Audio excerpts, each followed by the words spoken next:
They laughed at her shoes before they ever learned her name. Every morning at exactly 7:45, a quiet girl with two neat braids and worn-out black shoes walked through the iron gates of Westbridge Academy, the most elite private school in the city. The shoes were clean, but they were torn, and in a place like Westbridge, that was unforgivable. Maya Rahman was 12 years old. She wasn't loud, she wasn't flashy. She didn't wear designer backpacks or carry the latest phone. She carried her books in a faded canvas bag her mother had stitched herself. Westbridge Academy was a world of polished marble floors, gold-lettered honor boards, and students dropped off in luxury cars. The cafeteria served quinoa bowls and imported juices. Maya brought a simple sandwich wrapped in foil. She always sat at the far corner table under the window, alone. Her scholarship covered tuition, barely. Uniforms were reused from donation bins. Her blazer sleeves were slightly short. Her shoes had been resoled twice. But what most students noticed wasn't her clothes, it was her silence. She answered questions softly. She avoided eye contact. She never volunteered stories about vacations or ski trips, because she had none to share, or so they thought. The teasing started small. I know, Whispers it's in disgusting. hallways, giggles when she walked past. Did your dog chew your shoes? Are those vintage from 1995? The leader of the elite circle was Alyssa Monroe, confident, wealthy, and perfectly groomed. Her father owned several luxury hotels. Her birthday parties made local news. Alyssa decided Maya was charity case entertainment. One afternoon during English class, students were asked to present on the meaning of success. When it was Maya's turn, she walked to the front clutching her cue cards. Her voice trembled slightly. Success isn't about money, she began. It's about safety and having people who love you. Alyssa interrupted loudly. Is that why you're dressed like that, studying success from a distance? Laughter filled the room. Maya froze. Her fingers tightened around the cards. The teacher cleared her throat but didn't strongly intervene. Maya swallowed her embarrassment and finished her presentation in under a minute. She returned to her seat and stared at her torn shoes. But something didn't add up. Principal Harrison, a strict woman feared by most students, always softened when speaking to Maya. "Good morning, Ms. Rahman," she would say respectfully. Once a student was caught cheating and received a 3-day suspension.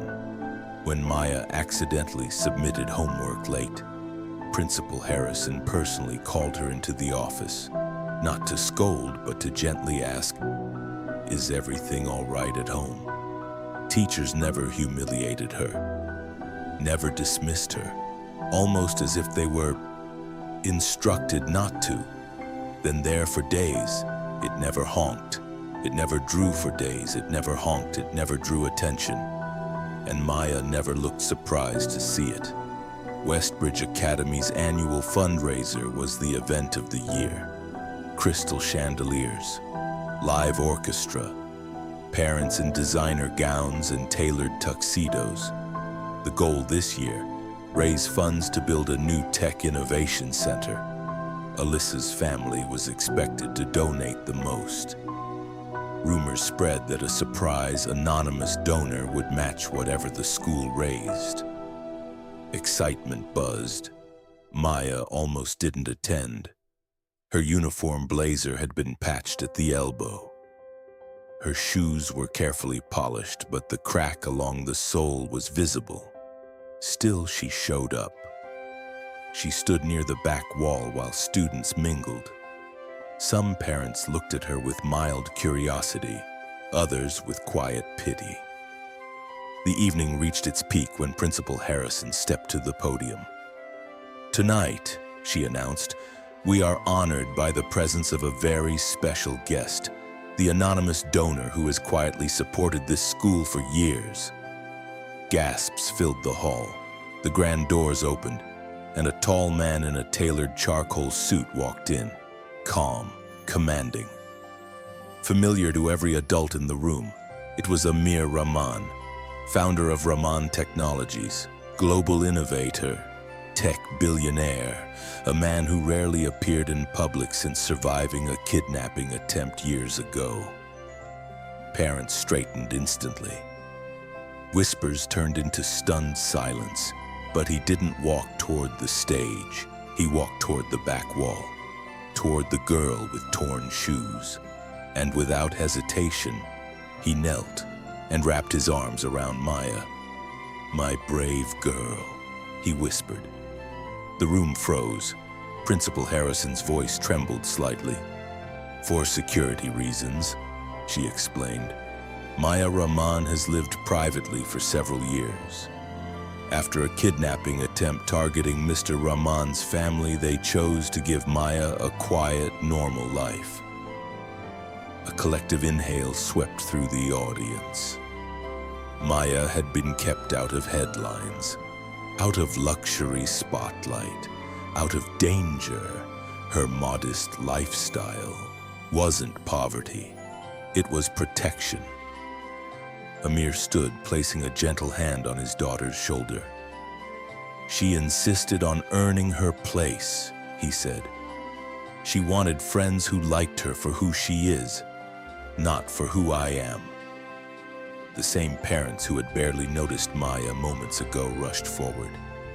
"Mr. Rahman, what an honor. We've admired your work for years. Our daughters are in the same grade." Alyssa's mother extended her hand eagerly. Alyssa stood pale and speechless. Maya looked at the crowd, at the smiles that had replaced smirks, at the hands that now wanted connection, and she understood something powerful. The fundraiser total was announced, $2 million raised. Applause erupted. Then Amir spoke again. "My daughter has something she'd like to say." Maya stepped forward. Her voice no longer trembled.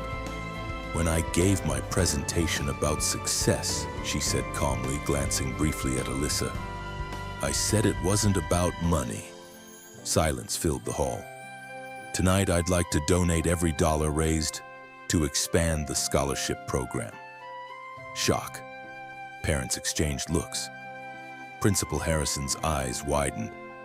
"So students who feel different," Maya continued, "don't have to feel alone." Tears filled several teachers' eyes, even Alyssa's, because in that moment Maya wasn't the girl with torn shoes. She was the strongest person in the room. The following Monday at school felt different. Students who once whispered now nodded respectfully. Some attempted awkward apologies. Alyssa approached during lunch. I didn't know," she said quietly. Maya looked up from her sandwich.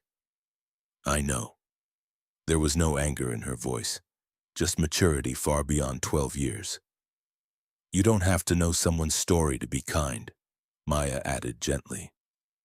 Alyssa swallowed. For the first time in her life, she felt small. Not because of money, but because of character.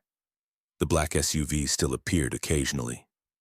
Maya still wore simple uniforms, and yes, she still wore modest shoes. But something had changed.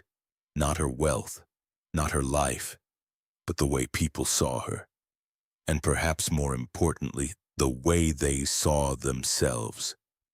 Because true class isn't inherited, it isn't purchased, it isn't stitched into labels, it's revealed in how you treat someone who can offer you nothing. And in the end, the girl they laughed at walked taller than anyone else in the room. Not because she was a billionaire's daughter, but because she chose grace over revenge. And that is a wealth no one can steal.